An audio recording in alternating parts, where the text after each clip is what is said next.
The all-black town of Rentisville, Oklahoma, was founded in 1903 and almost crumbled away during the Depression, when many families left and local businesses could no longer survive.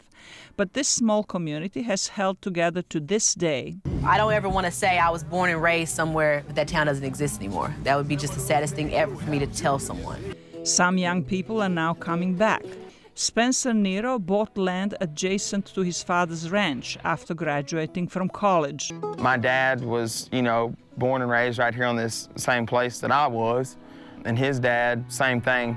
Rentisville is one of 13 surviving all-black towns in Oklahoma. After the Civil War and the abolition of slavery, many African Americans moved to new territories in the West, where they could acquire land and form their own communities.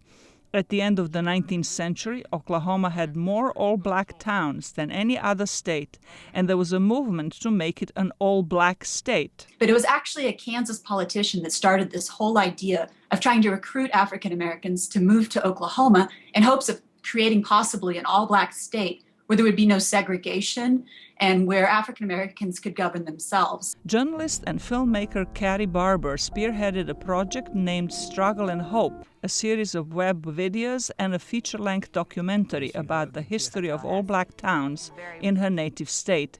She spoke to us via Skype. I had grown up in Oklahoma and I had never heard this story before and was very surprised, so I began researching it.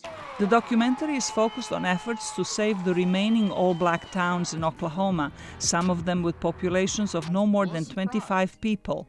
Barber says her goal is to raise awareness about an important part of U.S. history that is not taught in schools. There's so much that hasn't been told. There's so many stories that were left out. And really, when we tell these stories, it makes us a richer country, and it makes us appreciate and understand each other better. There's a lot of rich history there, and once it's gone, it's gone. Whenever that book is closed, you can't reopen it.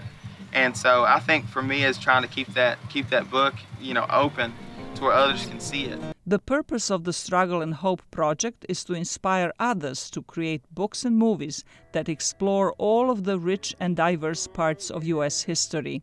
Zlatica, Hoke, VOA News, Washington.